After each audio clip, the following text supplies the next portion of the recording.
नमस्कार आज भिडियो को आपण मानक बहुत बहुत स्वागत।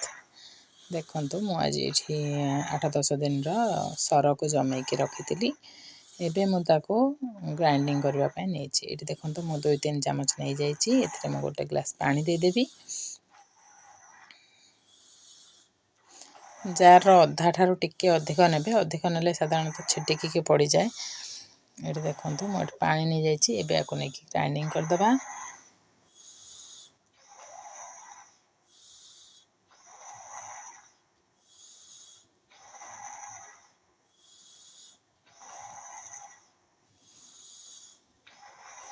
गोटे 2 मिनिट परे आमे देखिबा हमर लोहुनी प्रस्तुत हे जिवो।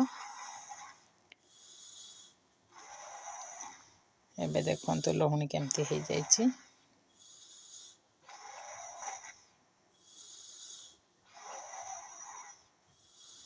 देखंतु केमते मुंडा मुंडा लोहुनी पूरा बाहरुछि। एबे हम टिक्का को देखंतु केमती पूरा जमा हे गला चारियाडर मिसिकी गोटे जगह रे। एबे हम एमती कर देले हम ओटे सुविधा हबो बाहर करबा पय।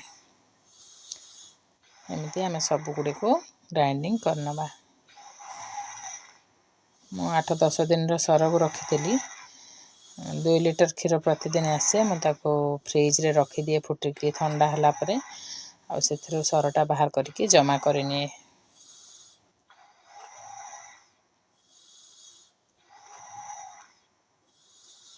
एबे लोहुनी को एमती चापी चापी बाहर कर देबे।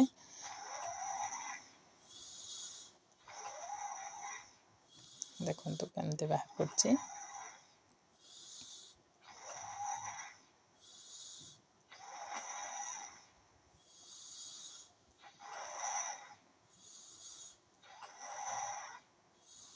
एमती मु सब लोहुनी बाहर कर देछि। देखंतु बहुत गुडे लोहुनी बाहरिछि। एबे आमे ताको नै जिबा नै कि घियो पय बसै दबा। आ ये दही गुडे को आमे गोटे कोन करबा देखिबा।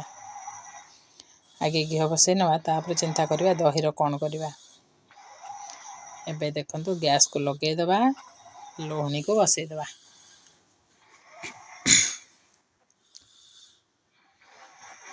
लोहुनी देखंतु केमते धीरे धीरे मेल्ट हबा लागलानी।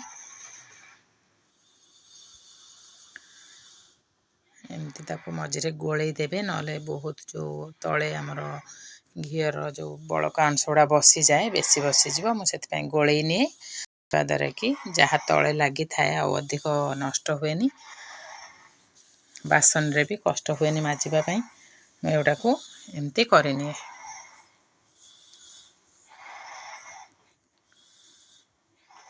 सब बेले ही जोटा कि पूजा रे पिला समस्त।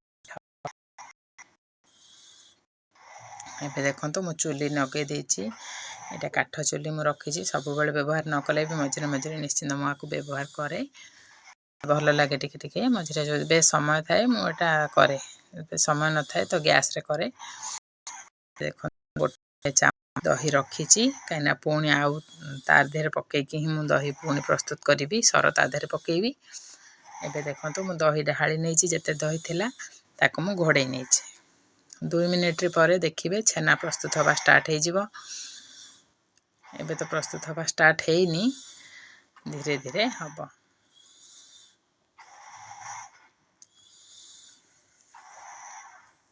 बहुत धीमे धीमे चुली लगे थिले जालिबे नले गैस ले सही बस जादरा कि छेनाटा फुटी जीवो। जदि पानीटा किटा लेटा छेनाटा भल हबन।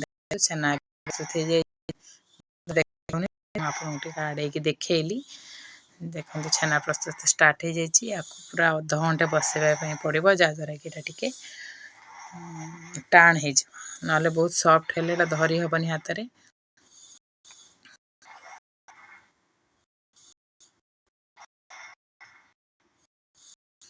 घी भी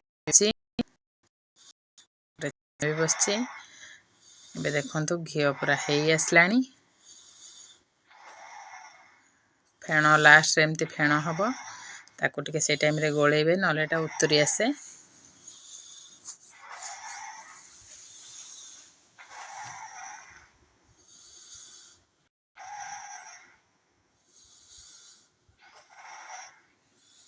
ଏବେ ଆମେ पूरा घी प्रस्तुत हो गलानी देखो तार कलर भी केमती चेंज हो गलानी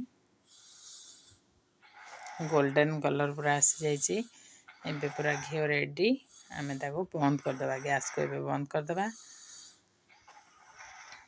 बंद कला पर भी सी टिके से गरम रे आउ टिके हो जिवो तार जो कोणाटा कोरुव कहती सेटा भी देखो केमती लाल लाल होकर ऊपर भासुचे ताने घी ऊपर देछि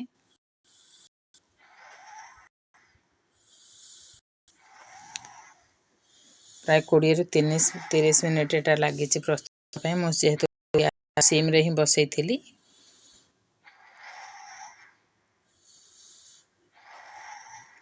मुझे अधिक गोलौची जे माने एटा उत्तरी आसी से अधिक गोले नौची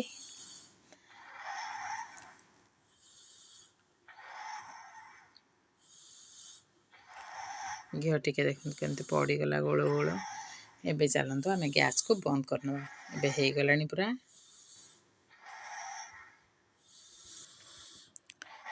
एबे देखो घी पूरा प्रस्तुत हो जाइए टिके फुटुची किंतु हो एथिरे पड़बनी आपण मानक वीडियो केमती लगला निश्चिंत भाव में जनइबे भल लगे सांग मान सहित शेयर करेंगे नुआ सब्सक्राइब करेंगे केमिति है निश्चिंत कमेंट रे जनइबे एबे चलन देखिबा हमर छेना कुआडे गला से केमिति हेची टिके ठंडा निश्चिंत हो जाइथिबो बहुत समय हलानी बसिलानी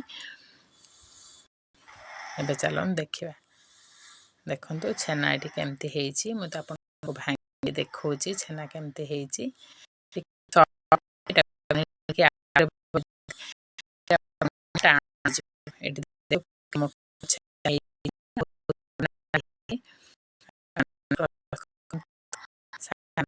शेयर करंतु।